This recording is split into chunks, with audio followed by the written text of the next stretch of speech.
Donc je suis dans Matthieu 8, 5 à 9. Comme Jésus entrait dans Capernaum, un centenier l'aborda, le priant et disant: Seigneur, mon serviteur est couché à la maison, atteint de paralysie et souffrant beaucoup. Jésus lui dit: j'irai et je le guérirai. Le centenier répondit: Seigneur, je ne suis pas digne que tu entres sous mon toit, mais dis seulement un mot et mon serviteur sera guéri. Car moi qui suis soumis à des supérieurs, j'ai des soldats sous mes ordres. Et j'ai dit à l'un: va et il va, à l'autre: viens et il vient, et à mon serviteur: fais cela et il le fait. Le verset 10, après l'avoir entendu, Jésus fut dans l'étonnement et il dit à ceux qui le suivaient: je vous le dis en vérité, même en Israël, je n'ai pas trouvé une aussi grande foi. Or, je vous déclare que plusieurs viendront de l'Orient et de l'Occident et seront à table avec Abraham, Isaac et Jacob dans le royaume des cieux. Mais les fils du royaume seront jetés dans les ténèbres du dehors, et il y aura des pleurs et des grincements dedans. Puis Jésus dit au centenier: va, qu'il te soit fait selon ta foi. Et à l'heure même, le serviteur fut guéri. Quelqu'un peut dire Amen. Cette histoire me parle particulièrement. Amen. Et je vais vous dire pourquoi cette histoire me parle particulièrement. La première chose, c'est que c'est l'une des histoires qui révèle, amen, l'expression de ce que c'est une grande foi. Est-ce que je parle à quelqu'un? Aujourd'hui, j'aimerais donner une exhortation sur la foi excessive. Regarde celui qui est à côté de toi, dis-lui: la foi excessive. Regarde un deuxième voisin, dis-lui: la foi excessive. Ici, il s'agit d'un centenier, amen, c'est-à-dire un soldat romain qui a sous lui 100 soldats. Et parmi les soldats, un soldat sera malade. Et la Bible va préciser que c'était l'un des soldats qui l'aimait le plus. Il faut que des gens puissent vous aimer. Amen. Afin de pouvoir plaider pour vous. Est-ce que je parle à l'église? Mais lorsqu'on lit le livre de Luc, on a plus de détails. On se rend compte que c'est quelqu'un qui investit dans la synagogue. On se rend compte que c'est quelqu'un, malgré qu'il soit romain, amen, qui aide le peuple juif. Est-ce que je parle à l'église? Et il va aller vers Jésus. Ça, c'est selon le récit de Matthieu. Parce que selon le récit de Luc, il ne va pas vers Jésus. Il envoie ses serviteurs parler à Jésus. Dis avec moi: la foi excessive. Alors, lorsque les serviteurs arrivent vers Jésus, amen, ils disent à Jésus: on a quelqu'un ici qui prend soin de la synagogue. Il nous aide, lorsqu'il manque d'argent, il fait quelque chose. Amen. Voici que son serviteur est malade. Il veut que tu puisses prier pour son serviteur. Et Jésus, bizarrement, ne va pas s'opposer. Il va dire: je viens. Je prophétise que Jésus viendra dans ta situation. Je ne sais pas ce par quoi tu passes et ce que tu vis. Mais je prophétise ce soir que tu n'es pas seul. Et que Jésus viendra en plein pied dans ta situation. Il changera le nom de ta famille. Il changera ton histoire. Et il donnera à ta vie une autre tournure. Est-ce que quelqu'un peut dire une autre tournure? J'aimerais te préciser ceci. Ce serviteur a de la considération. Ou bien ce centenier a de la considération à cause des œuvres qu'il fait dans la synagogue. Regarde celui qui est à côté de toi pour lui dire qu'il faut que tu fasses quelque chose. Parce qu'il n'y a rien de gratuit. L'église peut dire Amen. Voici que le centenier ou bien ses serviteurs vont arriver vers Jésus. Jésus va dire: je viens. Et le centenier va renvoyer d'autres serviteurs. Et va dire à Jésus: je ne suis pas digne que tu viennes dans ma maison. Et c'est là où ça devient intéressant. Pas pour Jésus, mais intéressant pour le centenier, ses serviteurs et c'est lui qui est malade. Dis avec moi: la foi excessive. Je ne t'entends pas, je pensais que tu devais dire plus fort: la foi excessive. Quelque chose va se passer. Je mets une pause dans notre croisade qu'on a eue en début du mois. Je pense le premier ou le deuxième jour de la croisade. Vous savez, lorsqu'on prie pour les malades, et voici pourquoi j'en parle, parce que je veux rendre ministère. Et donc, souvent, Dieu guérit des gens d'une manière ou d'une autre. Dieu peut guérir lorsque tu écoutes ma parole. Comme il y a certains que Dieu guérit lorsqu'on leur impose les mains. Mais généralement, si je dois m'en tenir au récit de Jésus, lorsqu'il allait dans sa maison, ou bien lorsqu'il allait dans sa ville natale, ceux à qui il imposait les mains, c'était à cause d'un manque de foi. Est-ce que je parle à quelqu'un? Et donc l'imposition de main, à part lorsque ce soit dans l'ordination, ou bien le transfert d'une grâce, tu es censé apprendre à recevoir les choses lorsque tu les entends. Est-ce que quelqu'un peut dire amen, je reçois? Avec une jeune fille de l'autre église m'a choqué. Elle a son petit frère de 14 ans qui est né totalement infirme. Elle ne pouvait pas l'amener où on avait la croisade. Et je ne peux pas vous rassurer que si elle avait amené où on avait la croisade, je devais avoir la foi pour prier pour lui. Elle va dire, si l'homme de Dieu ne peut pas arriver chez moi, je vais enregistrer ses prières. Et donc, elle va attendre que je prie après la prédication et va enregistrer mes prières. Elle va aller chez elle après la réunion. Elle va aller chez son père et va dire, papa, il y a un homme de Dieu qui a prêché et il y a eu beaucoup de miracles. Et j'ai ces prières avec moi. Est-ce que je peux faire écouter les prières à mon cadet? Le père a commencé à rire comme plusieurs personnes rient. Encore vos églises de réveil. Vous savez, les églises de réveil vont contrôler cette nation, que vous le vouliez ou que vous ne le vouliez pas. Est-ce que quelqu'un peut dire amen? Elle va lui faire écouter l'audio. Sa foi est terrible. Lorsque le jeune homme va écouter l'audio, rien ne va se passer. Elle va se retourner vers sa petite soeur et dire, si quelque chose se passe, appelle-moi. Elle va sortir de la maison, elle ne va pas dormir chez elle ce jour. Et même, très tôt le matin, le père va appeler. Effaré, surpris, brisant lui-même. Ton pasteur, c'est qui? Son église, c'est où? Elle a commencé à avoir peur. Elle a dit, est-ce qu'à cause de l'audio, il y a eu quelque chose de mal? Déjà que le père n'est pas croyant. Le père dit, ton petit frère a commencé à marcher. De la même manière que Dieu a fait ce miracle, sous le son de ma voix, je prophétise au nom de Jésus. Ce miracle arrivera dans ta vie. Est-ce que quelqu'un peut dire amen, je reçois? Ton amen n'est pas né de nouveau. Est-ce que quelqu'un peut dire amen, je reçois? Il va guérir cette maladie. Il va te sortir de cette situation. Je ne sais pas ce par quoi tu passes, mais je sais que Dieu est capable de pouvoir changer ta situation. Est-ce que quelqu'un peut dire amen? Le serviteur va dire à Jésus, tu n'es pas digne de rentrer dans ma maison. Je suis un gars soumis à l'autorité. Et c'est en fait c'est de ça dont je veux parler. Vous savez, à l'armée, c'est oui à amen. À l'armée, on exécute, on ne raisonne pas.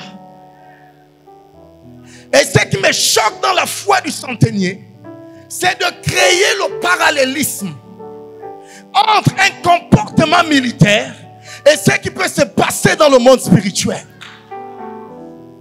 Il dit, tu n'es pas digne de rentrer dans ma maison, mais moi je suis un homme soumis à l'autorité. Et moi aussi j'ai des gens sous moi. Lorsque je leur dis va, ils vont. Lorsque je leur dis viens, ils viennent. Dis seulement un mot.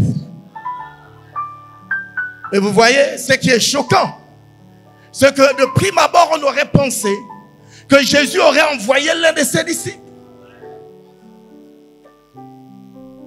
Peut-être que Jésus aurait dû envoyer Pierre, puisque lui-même n'était pas digne d'aller dans la maison. Alors la question que je m'aurais posée, de quel serviteur s'agit-il? Est-il possible de suggérer qu'il s'agit de serviteurs spirituels? Est-il possible de dire ici, est-ce que vous me suivez? Il y a des entités spirituelles autour de plusieurs ouins. Ils n'ont pas toujours besoin d'aller dans vos maisons. Parce qu'il y a des esprits qui marchent avec ces personnes. Est-ce que l'église peut dire amen? Écoutez-moi bien, parce que c'est important ce que je veux vous dire. Le centenier sait que si Jésus dit une parole, la parole ira chez le souffrant. Mais aujourd'hui, j'aimerais parler de quelque chose. Je parle de la foi excessive. Sauf que la foi excessive est la conséquence, amen, de la révélation du monde invisible. La Bible nous déclare que la foi, c'est la ferme assurance des choses qu'on espère. Une démonstration de celles qu'on ne voit pas. Alors, c'est la capacité de voir ce qui existe dans l'invisible et être capable de croire qu'on possède ces choses et les manifester. Élisée va être avec son serviteur, entouré par des Philistins. Le serviteur sera en train de trembler. C'est quel ministère qu'on fait? On est en train de venir nous prendre, on va nous tuer. Élisée dit relax. Regarde celui qui est à côté de toi, lui relax. Il dit, ceux qui sont avec nous sont plus nombreux que ceux qui sont avec eux. Le serviteur essaie de regarder, mais il ne voit rien. Et il prie pour lui afin que ses yeux soient ouverts. Et ce qui est choquant dans l'histoire, c'est qu'ils sont dans une tente. Mais lorsque les yeux spirituels sont ouverts, ils sont sur une montagne. Je prophétise dans le précieux nom de Jésus que toi aussi tu es sur une montagne. Est-ce que quelqu'un peut dire amen? Tu es sur la montagne de l'entrepreneuriat. Tu es sur la montagne du ministère. Tu es sur la montagne d'être milliardaire. Est-ce que quelqu'un peut dire amen? Je reçois. Il y a une différence entre où tu es physiquement et où tu es spirituellement. Regarde deux personnes et dis-leur que le plus important c'est où tu es spirituellement. Tu es malade dans ton corps, mais tu es guéri au nom de Jésus. Est-ce que je parle à l'église? Je veux que tu lèves ta main droite. Dis avec moi au nom de Jésus. À compter de ce soir, je vais réaliser la position que j'ai en Christ. Regarde ton voisin, dis-lui, je ne suis pas une victime. Jésus ne peut pas aller, mais qui est allé? Il y a un parallélisme entre le comportement militaire et l'armée de l'Éternel invisible qui est autour d'un oie. Et ce soir, je suis venu prophétiser que si tu es capable de recevoir la grâce et l'onction de cette réunion, ta vie ne sera plus jamais la même. Ton amen m'embête. Je veux que tu dises encore amen. Je déclare que tu ne seras pas pauvre. Je déclare que tu ne seras pas méprisé. Je déclare que tu ne mourras pas vulnérable. Je ne sais pas à qui je parle, mais je vais annoncer aujourd'hui que quelque chose est sur le point d'arriver.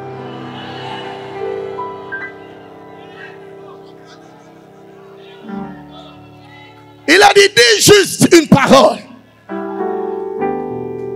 Écoutez, et je vais conclure là parce que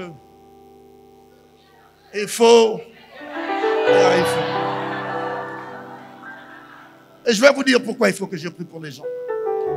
Mais écoutez, ce n'est pas ça le plus important. Le plus important, c'est ce que tu sais de la parole. Jean, pendant qu'il sera dans l'Apocalypse, dans une révélation, il va dire, j'ai vu la parole de Dieu. Au finish, la parole de Dieu n'est plus un son. Il dit, j'ai vu la parole de Dieu et c'était un cavalier. c'était une personne qui avait un vêtement blanc, qui était assis sur un cheval blanc, et toutes les armées du ciel le suivaient. Une parole, c'est une armée.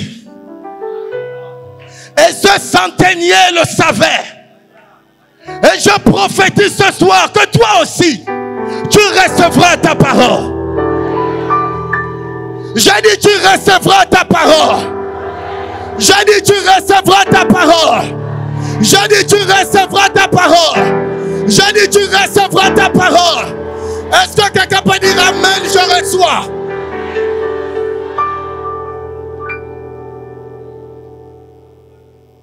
Tu n'es pas digne de rentrer dans ma maison.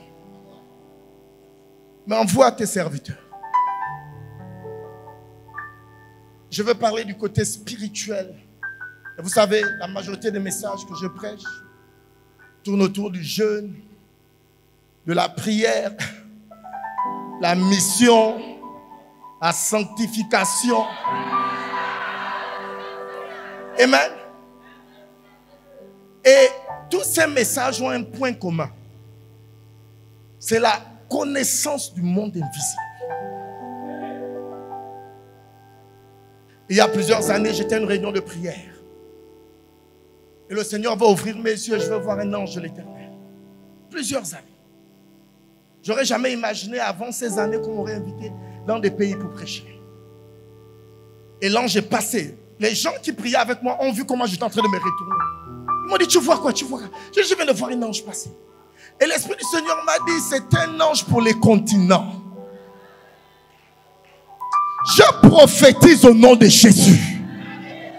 Même si tu es né à Kingele, ton histoire ne s'arrêtera pas là. Même si tu es né à Québec, ton histoire ne s'arrêtera pas là. Est-ce que quelqu'un peut dire amen? Il faut que tes yeux spirituels s'ouvrent afin que tu puisses contempler, admirer, amen, l'espérance qui est attachée à ton appel. Plusieurs personnes ne sont plus capables de servir parce que ces personnes ont l'impression que l'appel de Dieu, c'est la porte de la pauvreté. Je parle de foi excessive, mais j'aimerais parler du fait de tout abandonner pour le ministère. Nous sommes dans une ère de réveil. Nous sommes dans une période où l'Esprit de Dieu veut descendre sur des jeunes gens et des jeunes femmes. Et je prophétise ce soir que tu feras partie de l'armée que l'Éternel va élever. J'ai dit ton amen m'embête. Tu recevras la grâce de Dieu et tu changeras ton environnement. Est-ce que quelqu'un peut dire amen? Lève tes mains et dis, je veux faire des miracles. Je veux ressusciter les morts. Je veux remplir les églises. Je veux prophétiser dans le nom de Jésus. T.L. Osborne va dire ceci. Dieu s'arrête où tu t'arrêtes. Nous avons une responsabilité dans cette nation. Il y a plusieurs années, j'ai eu une vision. Je vais vous partager deux visions. La première vision, il y avait la guerre. Il y avait une grande guerre dans la nation. Et dans la vision, je pleurais. Parce que je voyais mes proches être détruits, être meurtris. Et j'ai dit au Seigneur, que dois-je faire? J'ai été choqué de sa réponse. Il a dit, prends la Bible, va prêcher. Voici pourquoi je prêche comme je prêche. Voici pourquoi je n'ai pas d'autres alternatives. Pendant que le peuple d'Israël attendait un Messie avec une armée, ils attendaient un Messie qui devait être milliardaire. Celui qui est venu était le fils d'un charpentier. Est-ce que je parle à quelqu'un? Je suis en train de dire que ton histoire ne s'arrêtera pas là. Nous sommes, écoutez bien, nous sommes dans une ère. Si peut-être on aurait eu hâte l'année dernière et que j'aurais été invité, j'aurais pas prêché ce que je prêche. Mais je suis en train de parler poussé par l'Esprit. Tout à l'heure avant d'arriver, j'étais en train de prier dans ma chambre. Et le Seigneur a ouvert mes yeux. J'ai vu, je ne sais pas comment quantifier ça. Homme de Dieu, comme une montagne de manteaux. Entremêlés entre eux. Je me suis dit, qu'est-ce que ça fait là? Oh, j'ai vu ton manteau. Et tu seras où dans le précieux nom de Jésus? Est-ce que quelqu'un peut dire amen?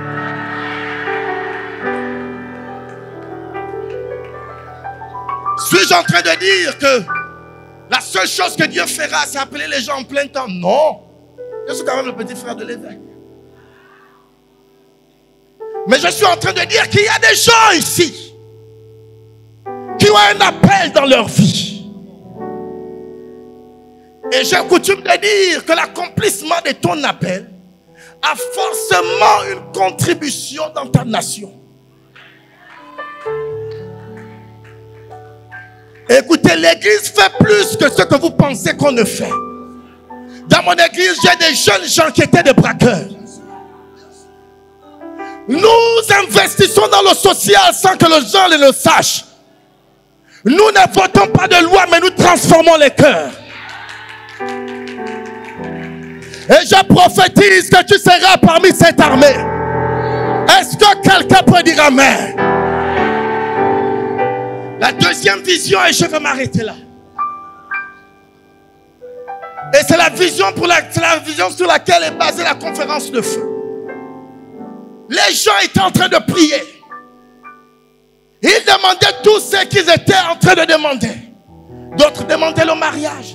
D'autres demandaient la guérison. D'autres demandaient des opportunités. Et j'ai vu Dieu dans le ciel répondre. Mais ce qui m'a choqué, c'est la manière dont il a répondu. Il a répondu en envoyant le feu. Imagine que quelqu'un prie pour dire, je veux être marié. Et puis Dieu dit, reçois le feu. Tu recevras le feu ce soir au nom de Jésus. Ton amen n'est pas né de nouveau. Regarde 3 personnes, dis-lui, il faut que tu reçoives le feu. Écoutez bien, la vision ne s'est pas arrêtée là. Chaque boule de feu que Dieu envoyait sur la terre, avant de toucher le sol, l'apôtre s'est transformé en un prédicateur.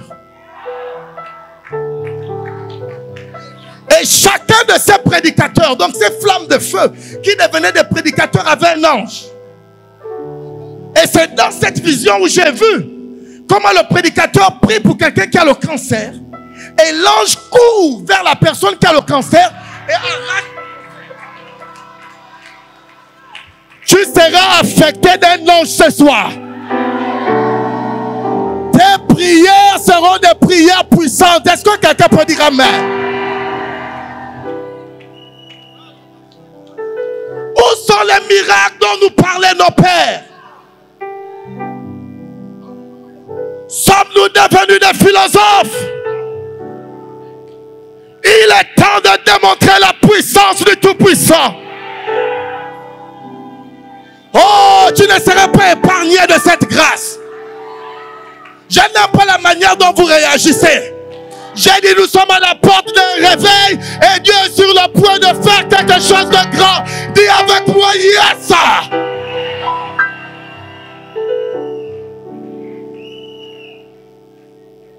Oh évêque, nous sommes à la porte d'un réveil. L'évêque m'a fait le rapport d'un culte. Je pense qu'il y a eu un culte à Sérène où il a prophétisé sur le réveil. Sauf que je n'ai pas aimé sa prophétie. Il disait que c'était des jeunes inconnus. Avant nous pécher de nous mettre sur Facebook et Instagram. J'ai dit à Dieu, si ce sont des gens inconnus, on va fermer tous les comptes. Si ce sont des gens sans titre, on enlève nos titres. Avons-nous jeûné en vain? Pour que la grâce du réveil passe devant nous.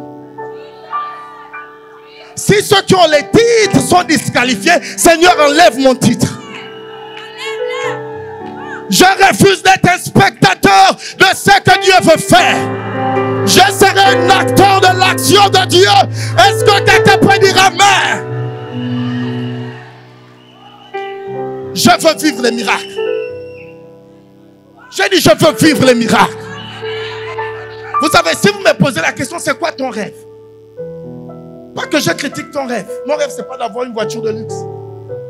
Mon rêve a toujours été d'avoir l'onction. C'est la finalité de ma vie. J'aurais estimé avoir raté ma vie si j'avais pas été loin. De la même manière que tu célèbres lorsque tu as un nouveau véhicule, moi je célèbre lorsque je vois les aveugles voir. Je déclare au nom de Jésus, tu feras partie de la génération du réveil. Est-ce que quelqu'un peut dire amen?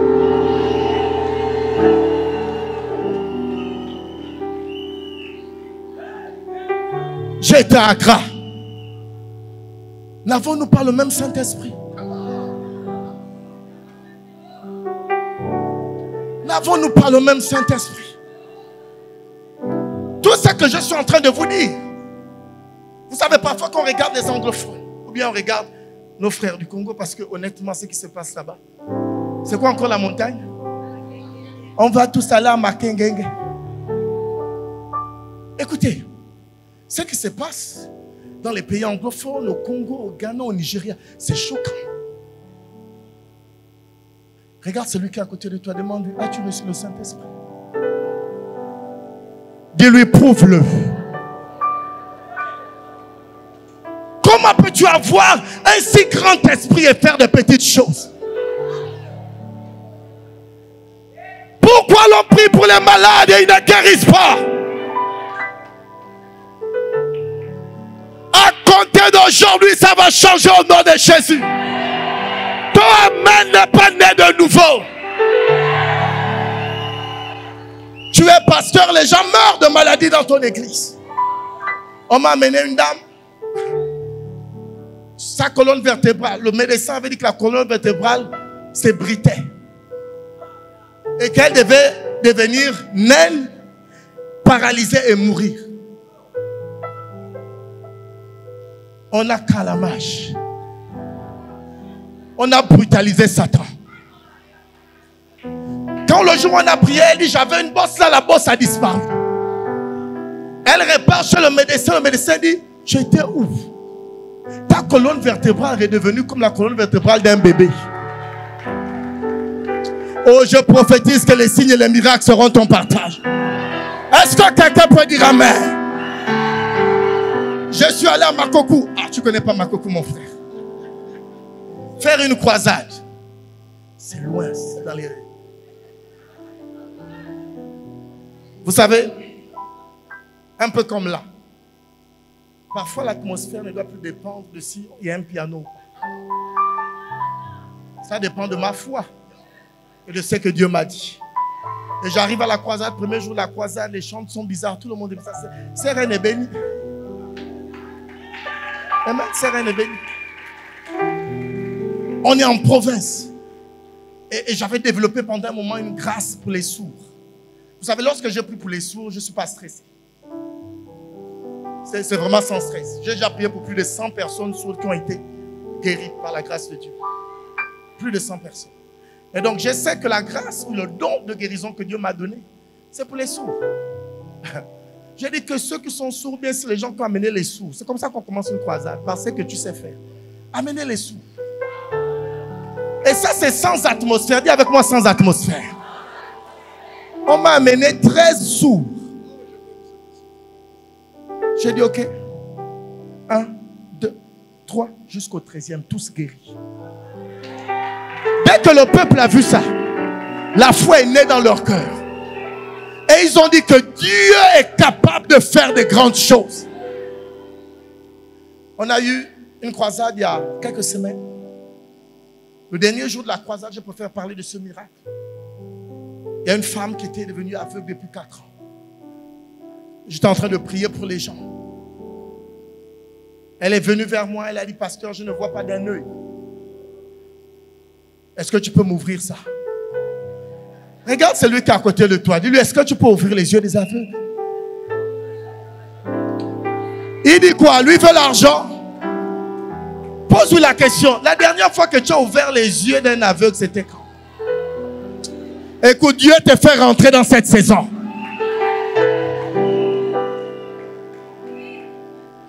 J'ai mis la main sans me soucier. Parce que ce n'est pas moi qui guéris. Quand Jésus guérit, ce n'est pas lui la gloire. Donc s'il ne guérit pas, ce n'est pas moi la honte. Moi, mon boulot, c'est de prier. J'ai prié. J'ai enlevé ma main. J'ai dit, est-ce que tu me vois? Elle n'en croyait pas son œil. J'ai dit, allez, suis-moi. J'ai dit, suis-moi. Je prophétise que les signes et les miracles t'accompagneront au nom de Jésus. Est-ce que quelqu'un peut dire amen? Et je pensais que ce n'était pas possible au Gabon. C'est pourquoi je parlais de maman ici comme un signe. Parce que ce que je raconte, elle a vécu ça des années avant. Mais moi, j'ai grandi dans un contexte où mes pasteurs, je n'ai jamais vu un de mes pasteurs, je ne suis pas en train de les juger, ouvrir les yeux d'un aveugle. J'ai dû apprendre ça de loin. Si tu es pasteur, regarde le pasteur le plus proche de toi. Dis-lui, tes mains peuvent servir à autre chose. Tu peux guérir les malades.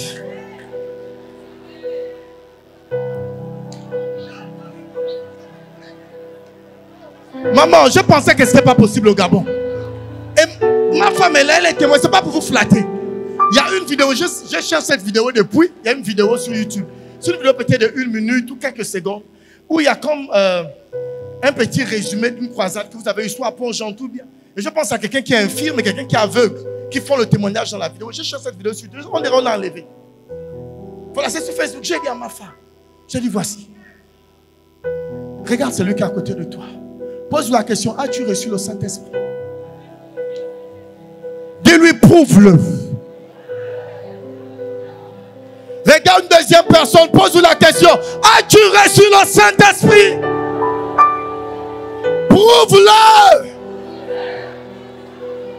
Vous voulez le secret parce qu'il faut que je conclue. Vous voulez le secret des miracles? La première chose que vous devriez savoir, le ciel n'est pas fermé.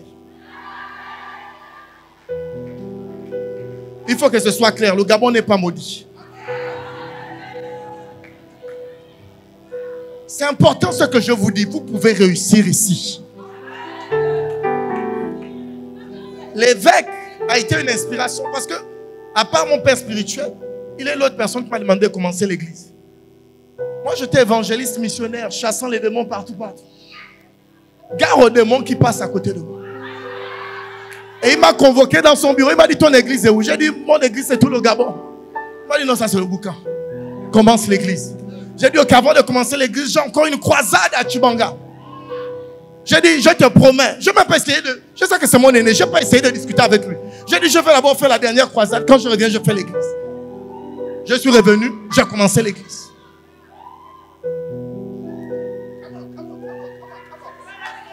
Je pensais que ça ne se passait pas au Gabon. Jusqu'à ce que je me mette dans une compagnie, pas de prophètes, mais de prieurs. Tout ça, c'est Accra. On a commencé les 10 heures de prière. Au début, ça fait mal, mais après, tu vas t'habituer. Je voulais mettre une pause là et je voulais dire quelque chose. Toutes les personnes qui ne prient pas ont la conviction que Dieu n'a pas de l'intérêt pour eux. Vous avez l'impression en fait que vous êtes là juste pour être des accompagnateurs. Dieu ne fera pas le premier pas. Il faut que tu fasses le premier pas. Il se laisse trouver par ceux qui le cherchent. Il est le rémunérateur. Ça veut dire qu'il est le payeur des salaires. Quand tu commences à jeûner, tu vas dans une montagne, il y a un salaire.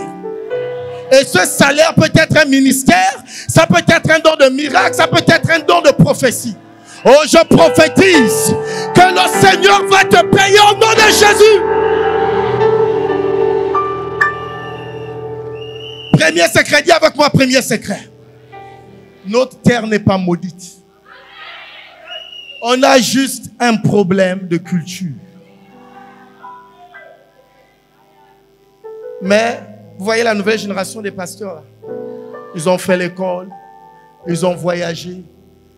Écoutez, le pays va changer dans moins de 20 ans. On a maintenant des pasteurs qui nous disent, fais la politique. Écoutez, ce sera brutal. Ne soyez pas pressés de quitter le pays. Ce sera quoi?